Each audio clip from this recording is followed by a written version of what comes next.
ရှမ်းပြည်နယ်ရဲ့နာမည်ကြီးတောင်ပေါ်မြို့လေးကလောမှာရှိတဲ့ကလောဈေးဟာဒေသခံတွေအတွက်ရောခီးသွားတွေအတွက်ပါဆွဲဆောင်မှုရှိတဲ့နေရာတစ်ခုပါဒီဈေးကကလောရဲ့ယဉ်ကျေးမှုနဲ့ဓလေ့ထုံးတမ်းတွေကိုထင်ဟပ်နေတယ်လို့ဒေသထွက်ကုန်တွေရိုးရာအစားအစာတွေကိုလည်းမြည်စပ်နိုင်တဲ့နေရာတစ်ခုဖြစ်ပါတယ်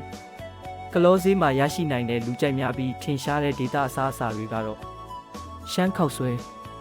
ကလောရောက်ရင်မဖြစ်မနေစားသုံးတဲ့ဟင်းတစ်မျိုးပါလက်လုတ်ခောက်ဆွဲမြင်တွေနဲ့အရသာရှိတဲ့အသားဟင်းရည်ငရုတ်စီမြေပဲစီကြက်သွန်ဖြူစီစိမ်းတို့နဲ့ရောဆက်ထားတဲ့ရှမ်းခောက်ဆွဲကထူးခြားတဲ့အရသာကိုပေးပါတယ်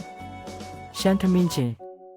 ဆွတ်ဆိုပြီးဆေးထမ်းနေတဲ့ထမင်းကိုနနွေးမုံနဲ့နယ်ပြီးငါးနဲ့အယောနှောတွေထက်ကဖက်နဲ့ထုတ်ပြီးရောင်းချလေးရှိပါတယ်ချင်းပြုံးပြုံးအရသာကထမင်းချင်းရဲ့အဓိကဆွဲဆောင်မှုပါပဲနန့်ခဲထုတ်ပဲပုတ်ထုတ်ပဲပုတ်ကိုအစိမ့်လိုက်ထုတ်ပြီးရောင်းတာဖြစ်ပါတယ်ပဲပုတ်ရဲ့ထူးခြားတဲ့ရနံ့နဲ့အရသာကိုကြိုက်နှစ်သက်သူတွေအတွက်ပါအာလူထောင်းကလောမျိုးနယ်ကအာလူထွက်နှုံကောင်းတာနဲ့အညီအာလူကိုပြုတ်ပြီးထောင်းစီစားချက်သွန်ညီတို့နဲ့ရောနေထားတဲ့အာလူထောင်းကလည်းလူကြိုက်များပါတယ်လက်ဖက်အဆိုလက်ဖက်တုပ်ရှမ်းပြည်ရဲ့ထူးခြားတဲ့ရိုးရာအစားအစာတွေကတစ်ခုဖြစ်တဲ့လက်ဖက်ကိုဈေးထဲမှာလက်လက်ဆက်ဆက်ဝယ်ယူနိုင်တယ်လို့လက်ဖက်တုပ်ဖြစ်လည်းမြည်စပ်နိုင်ပါတယ်ဒေတာထွက်သစ်သီးများရာသီအလိုက်ထွက်ရှိတဲ့လိမ္မော်သီးစတော်ဘယ်ရီထောပတ်သီးစတဲ့လက်ဆက်တဲ့သစ်သီးတွေကိုလည်းဈေးနှုန်းချိုသားစွာဝယ်ယူနိုင်ပါတယ်ကလောဈေးရဲ့ဈေးနေများ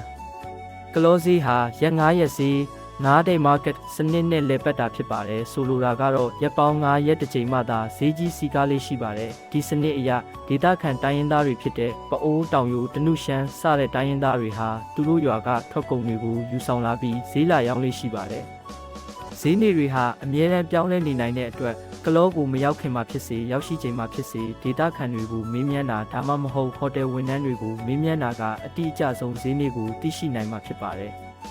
ဒီဈေးနေတွေမှာဆိုရင်ဈေးကပိုပြီးစီကားတယ်လို့ဒေသထွက်ကုန်တွေနဲ့ရိုးရာအစားအသောက်တွေကိုပုံမိုးစုံစုံလင်းလင်းဝယ်ယူနိုင်မှာဖြစ်ပါတယ်ဒီလိုစိတ်ဝင်စားဖွယ်ရာနေရာဒေသများအကြောင်းကိုနောက်ထပ်တင်ဆက်ပေးမှာမို့ကျွန်တော်တို့ channel လေးကိုလည်း like and subscribe ပြီးလုပ်ပေးထားဖို့မမေ့ပါနဲ့နော်